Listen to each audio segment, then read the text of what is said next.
Just to actually, is that as if a question about celebrity? Oh yes, could you? Yes, that's right. No, I just wanted to ask you because if you want the news values, you always highlight with the celebrities. So why we do like that? I mean, why is so important the celebrities to make the news values? As if, have you come from an organisation? No, it's I'm in Hasfi University. I'm doing my. Oh right, university. Master, Yes. Why is there an obsession with celebrity? Well, personally, I can't. Personally, I can't stand it. And I think that why did we didn't get a celebrity to front our 1 week series on disability? We got a person who happened to be disabled, who we happened to meet because we did a news story about him at some point. Now, actually. Why do people use celebrities? Because we are a celebrity-obsessed culture, I'm afraid, and because we, as programme makers, I understand why programme makers take some of the decisions they take. I wish they would take them a little less often because it gets just a bit boring. Yeah. You can't turn on the television without celebrities walking up mountains or going to the North Pole, or and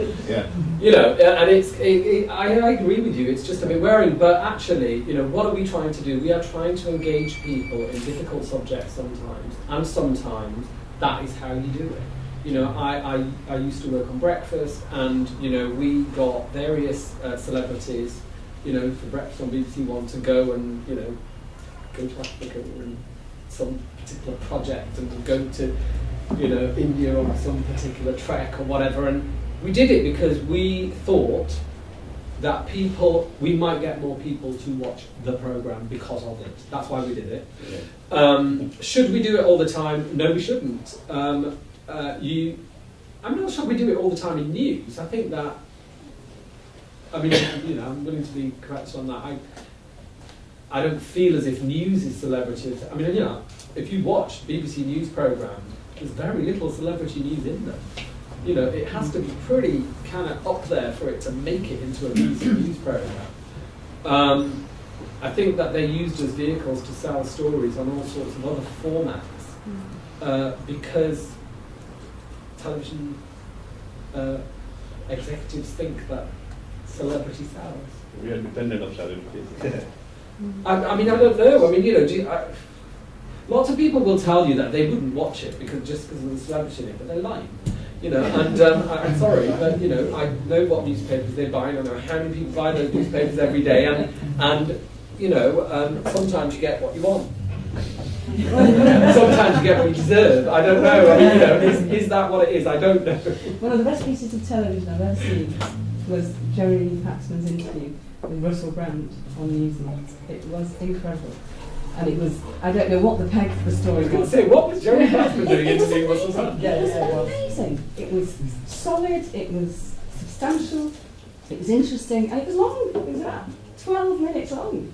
It was great. So I know what you're saying, but it was not your standard celebrity, rubbishy interview. It was great.